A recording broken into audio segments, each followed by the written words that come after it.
العالمين والصلاة والسلام على رسوله الأمين وعلى آله وصحبه أجمعين أما بعد أعوذ بالله من الشيطان الرجيم بسم الله الرحمن الرحيم عبس وتولى أن جاءه الأعمى وما يدريك لعله يذكى أو يذكر فتنفعه الذكرى أما من استغنى فأنت له تصدى وما عليك ألا يذكى وأما من جاءك يسعى وهو يخشى فأنت عنه تلهى. محترم بزرگوں اور نوجوان بھائیوں، جو آیتیں میں نے آپ کے سامنے پیش کی ہیں یہ سورہ عبس کی ابتدائی آیات ہیں. اللہ رب العالمین نے ان آیات کے اندر حضرت عبداللہ ابن مکتوم رضی اللہ تعالیٰ عنہ کے واقعے کو بیان کیا ہے. کل کے درس میں آپ کے سامنے یہ بات میں نے بیان کی تھی کہ یہ سورت جو سورہ عبس ہے اللہ کے نبی صلی اللہ علیہ وسلم پر جو نازل ہوئی، اس کا ایک واقعہ ہے کہ جب آپ صلی اللہ علیہ وسلم نے حضرت عبداللہ ابن مکتوم رضی اللہ تعالیٰ جو اللہ کے نبی کے ایک نابینا صحابی ہیں، نبی اکرم صلی اللہ علیہ وسلم ایک مرتبہ کفار مکہ کے کچھ ذمہ دار لوگوں کے ساتھ آپ صلی اللہ علیہ وسلم بات چیت میں مصروف تھے. اللہ کے نبی کے پاس کفار مکہ میں سے ابو جہل اور ابی بن خلف اور بعض بڑے بڑے سرداران اللہ کے نبی کے پاس آئے ہوئے تھے. نبی اکرم صلی اللہ علیہ وسلم ان لوگوں کو اسلام کی باتیں بتا رہے تھے اور اللہ کے نبی کی پوری توجہ ان لوگوں کی طرف تھی. اتنے میں اللہ کے نبی کے دربار میں حضرت عبداللہ بن مکتوم جو نابینا صحابی ہیں وہ داخل ہو گئے. اللہ کے نبی صلی اللہ علیہ وسلم پوری اپنی توجہ ان لوگوں کی طرف کر کے بات کر رہے تھے. یہ صحابی اللہ کے نبی کے پاس آئے، انہوں نے کچھ بھی نہیں دیکھا، فوری اللہ کے نبی صلی اللہ علیہ وسلم سے کہا علمنی مما علمک رسول اللہ، اللہ کے رسول اللہ نے جو بھی آپ کو دین کی باتیں سکھلائی ہیں مجھے آپ اس کا علم دیجئے. دیکھیے، علم حاصل کرنے اگر کوئی آدمی چاہتا ہے تو سب سے پہلے وہ آدمی دیکھے کہ سامنے والا آدمی کن باتوں میں مصروف ہے. کبھی کبھار کیا ہوتا ہے کہ آپ کسی اور جگہ مصروف ہوتے ہیں، آپ کا ذہن پورا کہیں اور ہوتا ہے، اور جب سامنے والا آدمی آپ سے کچھ پوچھنا چاہتا ہے تو آپ کی توجہ کسی اور طرف ہوتی ہے. تو حضرت عبداللہ بن مکتوم رضی اللہ تعالیٰ عنہ اللہ کے نبی سے یہ بات کئی مرتبہ دہرائے، علمنی مما علمک رسول اللہ، اللہ کے رسول اللہ نے جو بھی آپ کو دین کی باتیں سکھلائی ہیں مجھے آپ اس کا علم دیجئے. جبکہ اللہ کے نبی کا معاملہ یہ ہے کہ آپ کی پوری توجہ جو ہے کفار مکہ کی طرف ہے. کیوں؟ اس لیے کہ اللہ کے نبی کو اس بات کی امید تھی، اس بات کا آپ کو خواہش تھی کہ میری یہ باتیں اگر ان کے دل اور دماغ میں بیٹھ جائے تو وہ لوگ اسلام لا سکتے ہیں. اللہ کے نبی کی توجہ پوری ہوئی تھی. اور آپ جانتے ہیں کہ جب کسی آدمی سے گفتگو کرنے کا ایک ادب یہ بھی ہے کہ آدمی جب کسی سے گفتگو کرے تو سامنے والے آدمی کی طرف اپنی توجہ کو منتشر کرے. آپ ایسا نہیں کہ کوئی آدمی آپ سے بات کرنے کے لیے آ رہا ہے تو آپ کا پورا توجہ جو ہے اسی آدمی کی طرف ہونی چاہیے. کیوں؟ اس لیے کہ سامنے والے آدمی پر آپ کی بات کا اثر اسی وقت ہو سکتا ہے جب آپ پوری توجہ اس کی طرف کریں گے. یہ گفتگو کے کچھ آداب ہیں. اسلام میں مختلف قسم کے آداب بتائے گئے ہیں. بات کرنے کا ادب ایک آدمی سے یہ ہے کہ سامنے والے آدمی سے اگر آپ بات کر رہے ہو تو آپ اپنا پورا توجہ، اپنا پورا دل اور دماغ اس کی طرف رکھ کر آپ بات کریں. اس سے فائدہ یہ ہوتا ہے کہ سننے والے آدمی پر آپ کی بات کا اثر ہوتا ہے. تو اللہ کے نبی کا بھی یہی معاملہ تھا. نبی اکرم صلی اللہ علیہ وسلم پوری توجہ کفار مکہ کی طرف آپ کیے ہوئے تھے. اتنے میں یہ صحابی رسول جو نابینا ہیں اللہ کے نبی کے پاس آئے. نبی اکرم صلی اللہ علیہ وسلم کے پاس بار بار آپ نے سوال کیا. اللہ کے نبی صلی اللہ علیہ وسلم نے سب سے پہلے کیا کیا؟ ان سے اپنے چہرے کو آپ نے پھیر لیا، پھر پیٹھ پھیری. اللہ نے یہی کہا عبس وتولى سرخ رو ہوا اور منہ موڑ لیا. عبس وتولى، عبس کہتے ہیں کہ جب کوئی آدمی کسی آدمی سے چہرے کو پھیر لے. وتولى، تولى کہتے ہیں پیٹ پھیرنا. عبس وتولى، چہرہ پھیر لیا اور پیٹ پھیر لی. ان جاءه الاعمى، جبکہ اس کے پاس ایک اندھا آدمی آیا. حضرت عبداللہ ابن مکتوم رضی اللہ تعالیٰ عنہ اللہ کے نبی کے وہ صحابی ہیں جو حضرت خدیجہ رضی اللہ تعالیٰ عنہ کے رشتے میں لگتے ہیں. خدیجہ رضی اللہ تعالیٰ عنہ جو اللہ کے نبی کی پہلی بیوی ہیں، سب سے پہلی بیوی خدیجہ رضی اللہ تعالیٰ عنہ، یہ اللہ کے نبی صلی اللہ علیہ وسلم کے جو ہے خدیجہ رضی اللہ تعالیٰ عنہ کے رشتے میں لگتے ہیں، حضرت عبداللہ ابن مکتوم رضی اللہ تعالیٰ عنہ. ان جاءه الاعمى، جبکہ ان کے پاس ایک اندھا آدمی آیا. وما يدريك لعله يذكى، اور تجھے کیا خبر، تجھے کیا اطلاع اس بات کی، لعله يذكى، کہ شاید تیری اس بات کے ذریعے سے وہ آدمی اپنے گناہوں کی پاکی اور صفائی کر لے. اس آیت میں اللہ کے نبی کو یہ بات بتائی جا رہی کہ اے نبی، اگر آپ اس نابینا صحابی کی طرف تھوڑی توجہ کرتے تو ہو سکتا کہ آپ کی باتوں کے ذریعے سے وہ سامنے والا آدمی اپنے گناہوں کی صفائی کر لے، اپنے آپ کی پاکی کر لے. او یذکر فتنفعہ الذکرى، اے نبی اگر اس آدمی کو آپ نصیحت کرتے تو نصیحت اسے فائدہ پہنچا دی.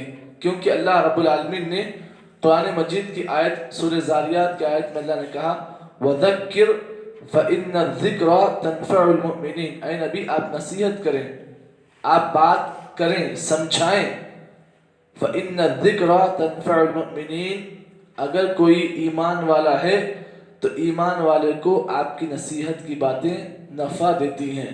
تو معلوم یہ ہوا کہ قرآن و حدیث کی باتیں اسی آدمی کو نفع دیتی ہیں جو ایمان والا ہوتا ہے. او یذکر فتنفعہ الذکرى، اے نبی اگر اس صحابی کو آپ نصیحت کرتے تو اس نصیحت کا اثر یہ ہوتا کہ وہ صحابی اس نصیحت کی بات کا فائدہ اٹھاتے.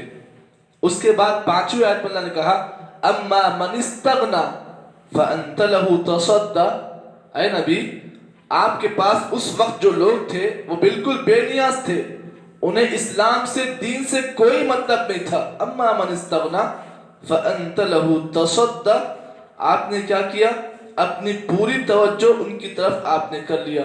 وما عليك الا يذكى، اے نبی جبکہ آپ کو اس کا علم نہیں تھا کہ جو لوگ آپ کے پاس بیٹھے ہوئے تھے وہ آپ سے علم سیکھنے نہیں آئے تھے، وہ آپ سے دین سیکھنے کے لیے نہیں آئے تھے. وَأَمَّا مَنْ جَاءَكَ يَسْعَىٰ، اے نبی آپ کے پاس جو فقیر جو غریب جو صحابی آیا تھا وہ آپ کی طرف دوڑتے ہوئے آیا تھا. دیکھیے علم حاصل کرنے کے لیے انسان کو دوڑ کر آنا چاہیے. کسی آدمی کے پاس اگر آپ کو اس بات کا علم ہے کہ اس آدمی کے پاس علم ہے، دین کا علم ہے، تو جس کے پاس علم نہیں ہے وہ آدمی اس آدمی کا ایڈریس دیکھ کر دوڑ کر آئے. کیوں؟ تاکہ اس سے علم سیکھے. وَأَمَّا مَنْ جَاءَكَ يَسْعَىٰ، حضرت عبداللہ ابن مکتوم کو علم سیکھنے کا شوق تھا. شوق اتنا تھا کہ دوڑتے ہوئے وہ اللہ کے نبی کے پاس آئے. وَأَمَّا مَنْ جَاءَكَ يَسْعَىٰ، اے نبی جو آدمی تیرے پاس دوڑتے ہوئے آیا علم سیکھنے کے لیے، وَهُوَ يَخْشَىٰ، اس حال میں کہ اس کے دل میں اللہ کا ڈر تھا، اللہ کا خوف تھا. آپ نے کیا کیا؟ فَأَنْتَ عَنْهُ تَلَهَا، اس آدمی کے ساتھ آپ نے بے رخی کی، اس کے ساتھ آپ نے اچھا سلوک نہیں کیا. ہونا تو یہ چاہیے تھا یہ جو مالدار لوگ آپ کے پاس بیٹھے ہوئے تھے اور وہ آدمی جو صحابی جو غریب صحابی جو آپ کے پاس آیا تھا وہ ان تمام سے بہتر تھا. کیوں؟ اس لیے کہ اس کے پاس اللہ کا ڈر تھا اور اس کے پاس علم سیکھنے کا شوق تھا. فَأَنْتَ عَنْهُ تَلَهَا، لیکن اللہ کے نبی آپ نے پہچان نہیں کی اچھے اور برے میں. وہ لوگ برے تھے اور یہ آدمی اچھا تھا، لیکن آپ نے کیا کیا؟ فَأَنْتَ عَنْهُ تَلَهَا، اس ڈرے ہوئے آدمی کے ساتھ آپ نے بے رخی کی. یہ جو تین آیتیں جو آخر کی ہیں نا، وَمَا عَلَيْكَ أَلَّا يَذَّكَّى وَأَمَّا مَنْ جَاءَكَ يَسْعَىٰ وَهُوَ يَخْشَىٰ، ان تینوں آیتوں میں میرے اور آپ کے لیے بہت بڑا پیغام دیا گیا ہے. پیغام یہ ہے، دیکھیے وقت کے نبی ہیں محمد صلی اللہ علیہ وسلم. جب اللہ کے نبی کو اللہ تعالیٰ نے اس حرکت پر ڈانٹا تو ہم اور آپ جو ہیں کبھی کبھار کسی آدمی کے ساتھ مصروف ہوتے ہیں بات چیت کرنے میں. اگر کوئی غریب آدمی ہمارے پاس کوئی دین کی بات سیکھنے کے لیے آتا ہے، کوئی اچھی بات سننے کے لیے آتا ہے، تو ہم کیا کرتے ہیں؟ اس کے ساتھ جھڑکی کا معاملہ کرتے ہیں. چل کیوں؟ اس لیے کہ ہمارے پاس مالدار لوگ ہوتے ہیں.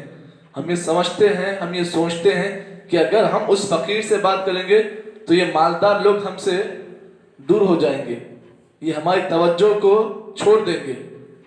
تو وقت کے نبی ہیں محمد صلی اللہ علیہ وسلم، اس حرکت پر اللہ نے اللہ کے نبی کو ڈانٹا تو اس میں ایک عام آدمی کے لیے بہت بڑی عبرت ہے، بہت بڑی نصیحت ہے کہ جب کسی آدمی کے ساتھ آپ گفتگو کریں اور کبھی کبھار ایسا کوئی آدمی دین سیکھنے کے لیے آپ کے پاس آئے تو اس سے پتہ یہ چلتا ہے کہ جو آدمی علم سیکھنے کے لیے آ رہا ہے تو سب سے پہلے آپ اسے پریفرنس دیں، کیونکہ وہ آدمی دین سیکھنے کی غرض سے آیا ہے.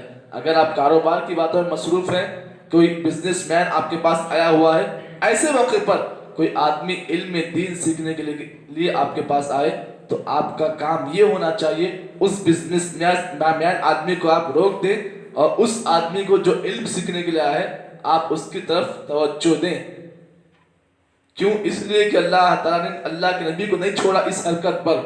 تو ہم اور آپ اگر ایسی حرکت کریں گے تو اللہ کے پاس ہمارا انجام کیا ہوگا. اسی لیے اللہ کے نبی محمد عربی صلی اللہ علیہ وسلم نے خصوصاً جو لوگ فقیر ہوتے ہیں، جو لوگ مسکین ہوتے ہیں، اللہ کے نبی نے ان کی فضیلت میں یہ بات بیان کی کہ کل قیامت کے دن اللہ تعالیٰ میرے امت کے فقراء و غرباء جو غریب ہوں گے دنیا میں، جو فقیر ہوں گے مالی حیثیت سے لیکن علمی حیثیت سے وہ لوگ آگے ہوں گے، ان کے پاس اللہ کا ڈر، اللہ کا دین کا علم اتنا زیادہ ہوگا، حالانکہ وہ معاشی اعتبار سے غریب و فقیر ہوں گے، لیکن اللہ کے نبی نے فرمایا وہ میری امت کے مالداروں سے تقریباً 50,000 سال پہلے جنت میں داخل ہو چکے ہوں گے. تو معلوم یہ ہوا اس امت میں اللہ تعالیٰ نے فقراء اور غرباء کا مقام یہ بیان کیا کہ مالدار لوگ ان سے 50,000 سال بعد جنت میں داخل ہوں گے اور ان سے 50,000 سال پہلے یہ فقراء جنت میں داخل ہو جائیں گے. تو اللہ کے رسول نے فرمایا فَطُوبَى لِلْغُرَبَاء، غرباء کے لیے، فقراء کے لیے خوشخبری ہے. کیوں؟ اس لیے کہ یہ لوگ میری امت کے جو مالدار لوگ ہوں گے ان سے پہلے 50,000 سال پر جنت میں داخل ہو جائیں گے.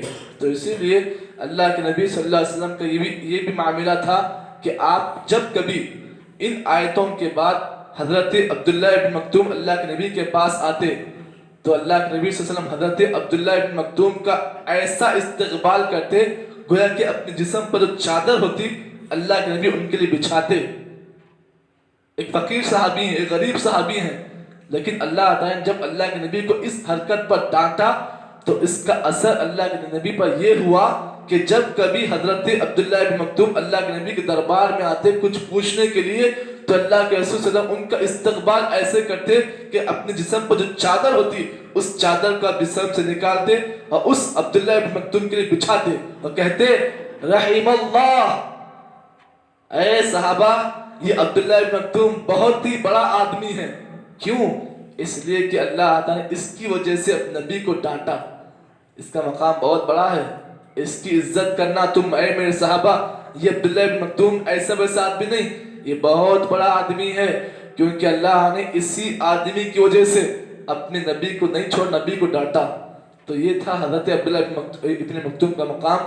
اللہ کے نبی صلی اللہ علیہ وسلم نے انہیں بعد میں اس حرکت پر جب اللہ کے نبی کو ڈانٹا گیا اللہ کے نبی کے دل میں حضرت عبداللہ ابن مکتوم کی محبت کا اثر یہ ہوا کہ اللہ کے نبی نے انہیں اپنا خاص معزز بنایا. آپ کا کام یہ ہوتا عبداللہ ابن مکتوم کا، جب تک آپ نماز اذان نہیں دیتے تو لوگ نماز نہیں پڑھتے تھے. یہ عبداللہ ابن مکتوم کا مقام تھا کہ آپ کا کام یہ تھا کہ فجر میں اذان آپ دیتے تھے اور لوگ آپ کی اذان کی آواز کو سن کر فجر کی نماز کو مسجد میں آتے تھے. اللہ کے نبی نے اتنا بڑا مقام دیا حضرت عبداللہ ابن مکتوم کا. تو معلوم یہ ہوا ہمارے معاشرے میں ہم کو اور آپ کو چاہیے ایسے جو فقراء، ایسے جو غرباء ہیں، مالی ہے حیثیت سے وہ لوگ کم ہوتے ہیں لیکن ان کے پاس ایمان کی جو دولت ہوتی ہے وہ سب سے بڑی دولت ہوتی ہے. تو اسی لیے ہمیں اور آپ کو ان کی اس دولت کو دیکھ کر انہیں منصب دینا چاہیے, انہیں مقام دینا چاہیے, جیسا کہ اللہ کے نبی نے حضرت عبداللہ بن مکتوم کو دیا ہے. آگے کی آیتوں میں اللہ تعالیٰ نے قرآن مجید کے اوصاف کو بیان کیا ہے. کلا انہا تذکرہ, جو بات کی جو آیتیں ہیں اللہ نے اس میں قرآن مجید کے اوصاف کو بیان کیا ہے. انشاءاللہ آگے کے دروس میں آپ کے سامنے ان باتوں کو پیش کیا جائے گا. اللہ سے ہم دعا کرتے ہیں کہ اللہ تعالیٰ مجھ کو اور آپ کو جتنی باتیں بتائی گئی ہیں اللہ تعالیٰ ہم تمام باتوں کا کے مطابق عمل کی توفیق عطا کرے. سبحان اللہ بحمدہ, سبحانک اللہم بحمدک, نشہد ان لا الہ الا انت, نستغفرک و نتوب الیک.